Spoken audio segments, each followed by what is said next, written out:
of years, every aspect of Highland culture has been recorded and celebrated in music, song, poetry, and dance. And in the 15th and 16th century, Gaelic culture experienced a golden age.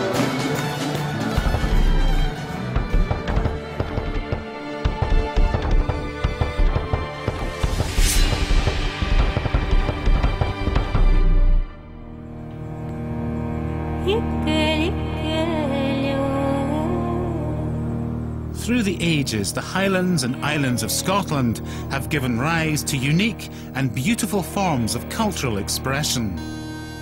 But they've also been the scene of extraordinary brutality. Terrible atrocities were committed here during the 16th century as rival clans battled for supremacy. This was a time of fighting and feasting. Great victories were celebrated in extravagant style. It was a high point for Gaelic culture, but one stained with blood. One clan in particular flourished during this violent chapter in Scotland's history, and their name? MacLeod. I'm making a personal journey beyond the myths and the tartan to uncover the real history of Scotland's Highland clans. For me, the story of Clan MacLeod starts here at Dunvegan Castle on the Isle of Skye, one of the most enduring symbols of clan power anywhere in the Highlands. Dunvegan has been occupied by the chiefs of Clan MacLeod for over 800 years. Renowned for its great artists as well as its great warriors, in its heyday, Dunvegan was the cultural capital of the Gaelic-speaking world. The chiefs of Clan MacLeod felt that it was their duty to support and to encourage the arts. They surrounded themselves with poets and musicians and storytellers to entertain their guests at lavish feasts for which they became increasingly famous. Dunvegan's association with great banquets and exquisite music goes back to the beginning of the 16th century, when one man turned the MacLeods into a powerful clan that would take on all its rivals. His name was Alistair Croteach. In the year 1500, Alistair Croteach MacLeod became the 8th chief of Clan MacLeod. If Dunvegan on Skye was his capital city, the Isle of Harris on the other side of the Minch was MacLeod's ancestral and spiritual home. Legend has it that he was named Croteach, Gaelic for hunchback, because of a sword cut to his shoulder received while fighting his bitter rivals, the MacDonalds. He was both a great warrior and a champion of Gaelic culture. Today there's evidence of both at St Clement's Church on Harris, a 15th century architectural gem and the final resting place for a man thought by many to be the MacLeod's greatest chief.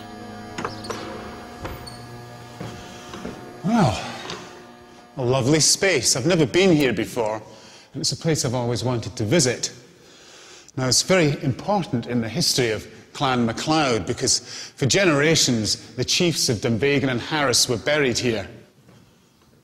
Because the one that we want is the most powerful of them all, Alistair Croteach. Now this, I think, must be his tomb because it occupies, well, kind of prime site, if you like, in the church. It's on the south side, beside where the altar would have been, and it's a beautifully ornate piece of carving, wonderful stonework.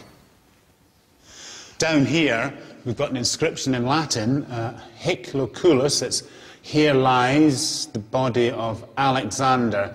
Alexander, that's English for the Gaelic Alasdair. MacLeod. So there's no doubt that this is the tomb of Alistair Croteach. Over here, a castle that looks remarkably like Dunvegan Castle. And if anything speaks of the power and significance of this great Highland chief, it must be in the emblem of this carved Berlin or West Highland Galley, because no one was really qualified to have a sign or a symbol like that on their grave unless they were really and truly powerful. Here he lies, the great clan chief with his sword on his chest. And looking at this tomb, I get the feeling that Alistair Crotach was more than just a great fighter, more than just a powerful military figure. This magnificent work of art was commissioned by him, and that indicates to me that Alistair Crotach was a man of culture and a man of sophistication.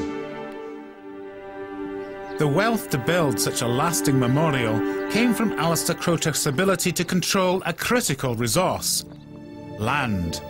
The chief of the MacLeods of Dunvegan and Harris controlled some of the richest land in the Highlands, and what he had, he would flaunt. In 1536, Alistair Crotach made a visit to Edinburgh and was really impressed by Holyrood Palace, and especially the banqueting hall with its great ceiling and its magnificent chandeliers.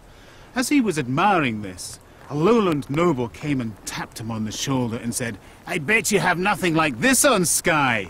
Immediately, Alistair Crotach came back and said, "Oh, we've got something much more impressive, much grander." Now, when the king heard of this boast, he wanted to find out for himself, and the following summer, when he was at Dunvegan, he was taken by a servant up to the top of the hill behind me, where he was met, as the sun went down, by the most spectacular sight he'd ever seen. Because there, at the top of the mountain, stood the MacLeod chief, surrounded by hundreds of his clansmen, each holding a flaming torch. Now, the legend has it that Alistair Crotach greeted his monarch with the words, "Welcome, sire, to my banqueting hall, where the ceiling is the heaven and where the floor is the ocean deep, and where my table is 2,000 feet above the sea." Now, the king was so impressed by this magnificent bout of boasting that the mountains have been known as MacLeod's tables ever since. James IV rewarded Alistair Crotach's loyalty by granting the MacLeods more land on Skye, land that for centuries had belonged to the MacDonalds. The king's generous gift would reignite one of the most violent feuds in clan history. This now peaceful landscape in the Trotternish district on Skye became a bloody theatre of war in the 16th century as the MacLeods clashed with their bitter rivals, the MacDonalds. In Gaelic, this period is known as Líon na Críoch, the age of feuds and forays. The river Snizort marks the ancient front line between the two warring clans. I've come here to meet historian Alison Cathcart, who studied the origins of a feud that would last for over 100 years. Alison, what triggered this period of feuding in the Highlands? James IV really wants to establish his royal authority in the region. He wants to curtail the activity of the MacDonalds, who were really causing a lot of problems at the time. So he tries to sort of bring about a divide and rule policy. You know, if you work with me, I'll reward you. And so he gives some clan chiefs title to lands that they occupy. But that, in doing so, he really creates an awful lot of more problems that he hadn't really foreseen. Alistair Crotach receives a charter from James IV to land, some of which over here in Trotternish on the other side of this river. And that gives him a legal right to lands that he's occupied. But that conflicts with claims of possession that another clan, the MacDonalds, have. It seems to me as if clan culture is totally bound up with land ownership. Yeah, it is. There's such a strong connection between clan and the land that they inhabit.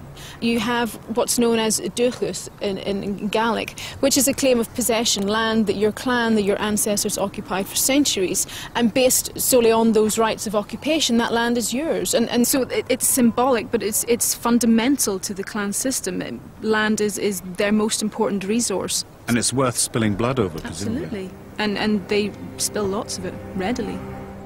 By attempting to give the clans official ownership of land traditionally held by their rivals, the king provoked feuds all over the Highlands.